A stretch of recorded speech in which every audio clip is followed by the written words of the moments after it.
ನೀವು ಅನ್ನಭಾಗ್ಯ ಯೋಜನೆ ತಂದಾಗ ಅಲ್ಲಿ ಕೂಡ ಅವರ ಆಹಾರ ಭದ್ರತೆ ಕಾಯ್ದೆ ಇದೆ. ಹೇಗೆ ಖುಷಿ ಪಟ್ಟಿದ್ರು? ವೈಯಕ್ತಿಕವಾಗಿ ನಿಮಗೆ ನೋಡಪ್ಪ, ಅನ್ನಭಾಗ್ಯ ಕಾರ್ಯಕ್ರಮ ತಗೊಬಂದವರು Narendra Modi. Food security act, Manmohan Singh ಅವರು ಫುಡ್ ಸೆಕ್ಯೂರಿಟಿ ಆ್ಯಕ್ಟ್ ಅದನ್ನು ಜಾರಿಗೆ ತಗೊಬಂದವರು, ಅದನ್ನು ಜಾರಿ ಮಾಡಿದವರು ಮನಮೋಹನ್ ಸಿಂಗ್ ಅವರು.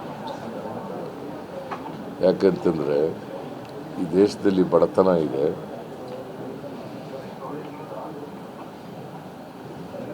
ಅದರಿಂದ ಎಲ್ರಿಗೂ ಕಡಿಮೆ ದರದಲ್ಲಿ ಆಹಾರ ಸಿಕ್ಕಬೇಕು ಅಂತೇಳಿ, ₹3 ಸಿಕ್ಕಬೇಕು ಅಂತೇಳಿ ಇಡೀ ಬಡವರು, ದೇಶದ ಬಡವರು ₹3 ಸಿಕ್ಕಬೇಕು ಅಂತೇಳಿ ಕಾನೂನು ಮಾಡಿದವರು ಅವರು. ಅದಕ್ಕೆ ಮೊದಲು ಈ ಕಾನೂನು ಇರಲಿಲ್ಲ.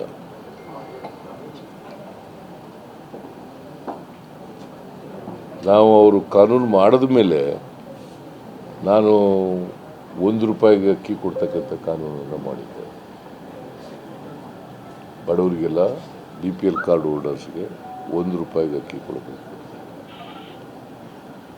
ಆಮೇಲೆ ಅದನ್ನು ₹1 ತೆಗೆದಾಕಿ ಫ್ರೀಯಾಗಿ ಕೊಡಬೇಕು 5 kg ಅಂತ ಮಾಡಿದ್ದೆ.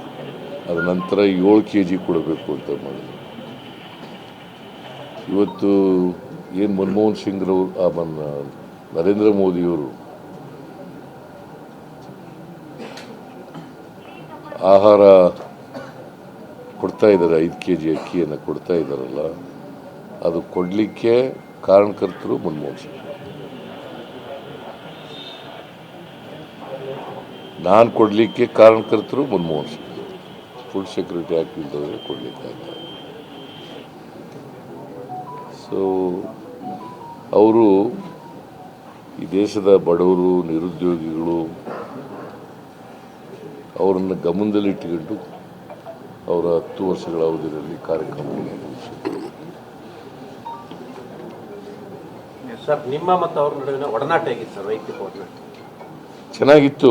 ಅವರು ಪ್ರಧಾನಮಂತ್ರಿ ಆಗಿದ್ದಾಗ 1-2-3 ಸಾರಿ ಭೇಟಿ ಮಾಡಿದ್ದೆ.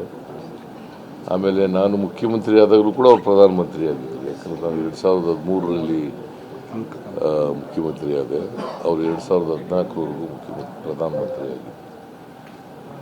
ಅವರು 2004ರಲ್ಲಿ ಪ್ರಧಾನಮಂತ್ರಿ ಆಗಿದ್ದರು. ಆಮೇಲೆ ಪ್ರಧಾನಮಂತ್ರಿ ಸ್ಥಾನ ಹೋದ ಮೇಲೂ ಕೂಡ ನಾನು ಬೆಂಗಳೂರಿಗೆ ಕರೆಸಿದ್ದೆ. ಅವರು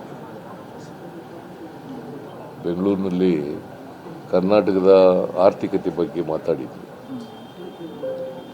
ಅಫ್ಕೋರ್ಸ್ ಕರ್ನಾಟಕದ ಆಗ 2013ರಿಂದ 2018ರವರೆಗೆ ಅವರು ಕರ್ನಾಟಕದ ಆರ್ಥಿಕತೆ ಚೆನ್ನಾಗಿದೆ ಅಂತೇಳಿ ಭಾಷಣ ಮಾಡಿದರು.